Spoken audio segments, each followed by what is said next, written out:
un grand oral et une part de contrôle continu.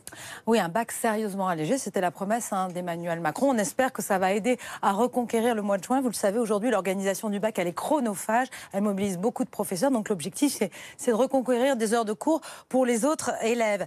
60% de la note du bac sera constituée par les épreuves finales. Donc on conserve l'épreuve de français en première. Et ensuite, on a 2 temps en terminale.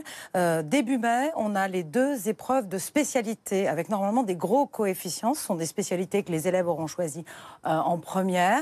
Et puis, on aura l'écrit de philo fin juin, ça, on ne change rien, avec ensuite un grand oral. Ça, c'est important. C'est la nouveauté. 20 minutes d'oral, 10 minutes de présentation, 10 minutes de questions. Et puis, l'autre nouveauté, c'est l'introduction du contrôle continu. Ça, c'est aussi important. On aura un système de partiels. On aura 2 séries de partiels en première, une série de partiels en terminale. Ça comptera pour 30% de la note. Puis on introduit aussi les bulletins de notes à hauteur de 10%. Bon, qui dit changement au bac, dit changement au lycée, c'est la fin des séries. C'est la fin des séries. On réorganise vraiment l'enseignement. Et ce qu'on veut vraiment, c'est avoir de vrais scientifiques, de vrais littéraires. Vous le savez aujourd'hui, vous avez beaucoup de littéraires qui choisissent de faire un bac S, qui réussissent à avoir un bac S alors qu'ils ont moins de 10 en maths. Là, a priori, ce sera plus possible.